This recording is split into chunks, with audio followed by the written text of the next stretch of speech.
আসসালামু আলাইকুম রাহমাতুল্লাহ।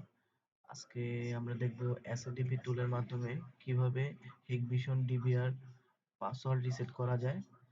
তো অনেক সময় দেখা যায় যে আমরা হিকভিশনের যে ডিভিআর গুলা থাকে ওইখানে টেস্ট পয়েন্ট থেকে আমরা ডিভিআর এর পাসওয়ার্ড রিমুভ করে থাকি, বা অনেক সময় দেখা যায় যে কিউআর কোডের মাধ্যমে রিসেট করে থাকি। তো আমার হাতে যে ডিভিআরটি দেখতে পাচ্ছেন, এই ডিভিআরটি হচ্ছে IDS 7204 HQH1 M1S। এই ডিভিআরটি কোনো টেস্ট পয়েন্ট নেই, যার ফলে আমরা টেস্ট পয়েন্ট দ্বারা এটাকে রিসেট করতে পারতেছি না।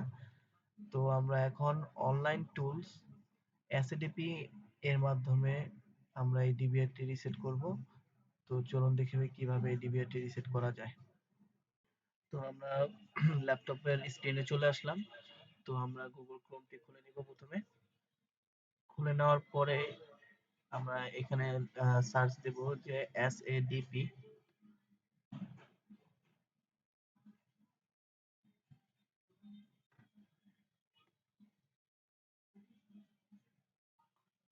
তো SADP টুলস এন্টার করার পরে আমরা প্রথমে যে হিকভিশনের যে অফিসিয়াল ওয়েবসাইট, এই ওয়েবসাইটে ঢুকে এখান থেকে আমরা SADP টুলটি ডাউনলোড করে নেব। তো আমি প্রথম থেকেই দেখাচ্ছি যাতে বুঝতে সুবিধা হয়, ভিডিওটি একটু লম্বা হতে পারে। তো এখানে ডাউনলোড হচ্ছে। তো এখন আমাদের আরেকটা জিনিস প্রয়োজন হবে, সেটা হচ্ছে আমাদের একটা ইমেল অ্যাড্রেস প্রয়োজন হবে। তো সেটা আমাদের এই ওয়েবসাইট থেকে পাবো আমরা। তো নিচে এখানে দেখতে পাচ্ছেন আমাদের লেখা আছে কন্ট্যাক্ট আস। এখানে জাস্ট ক্লিক করব।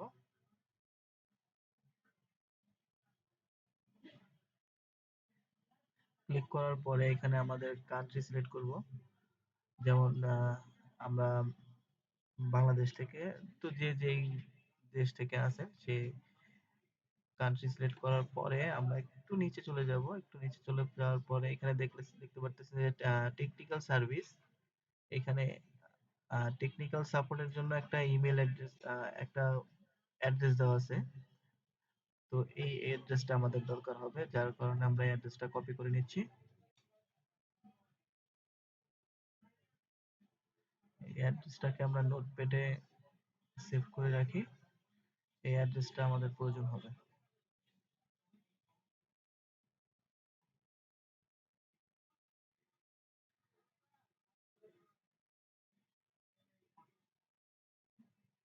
তো আমাদের ফাইলটি প্রায় ডাউনলোড হয়ে গেছে।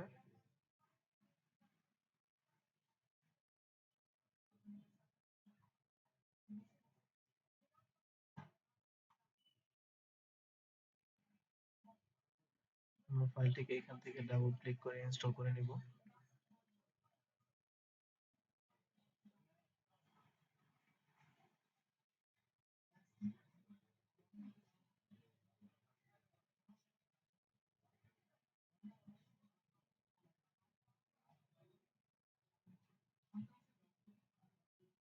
তো আমাদের এসএডিপি টুলটি ইনস্টল করার জন্য রেডি।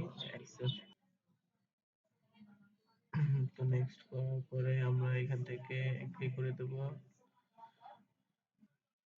তো আমাদের এসএডিপি টুলটি ইনস্টল হয়ে গেছে। তো এখন আমরা চলে যাব হচ্ছে ডিভিআর কানেকশনে। তো আমরা ডিভিআরটি কানেকশন করার জন্য যেভাবে নরমালি আমরা কানেক্ট করি ডিভিআরটি, ওইভাবে কানেক্ট করব।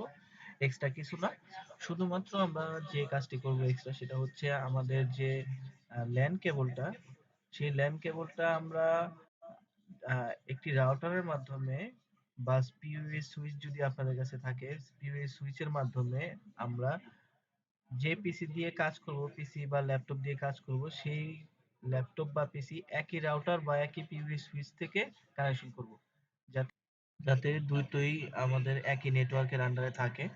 তো আমরা কানেকশনটি করে নিয়েছি। তো আমরা সরাসরি ল্যাপটপে চলে আসলাম। তো এখানে দেখতে পাচ্ছেন আমাদের এসএডিপি টুলে একটি ডিভাইস কানেক্টেড আছে। সেটা হচ্ছে আমাদের যে ডিভিআরটি কানেক্ট করেছি, সেই ডিভিআরটি। তো আমরা এই ডিভিআরটিতে সিলেক্ট করার পরে আমরা এখানে চলে যাব ফরগেট পাসওয়ার্ড। ফরগেট পাসওয়ার্ডে যাওয়ার পরে এখান থেকে ইম্পোর্ট এক্সপোর্টের অপশনটি সিলেক্ট করে নেব। ইম্পোর্ট এক্সপোর্টের তো আমরা এখান থেকে export device future code file যেটা আছে সেটা জেনারেট করে নেব। তো এখান থেকে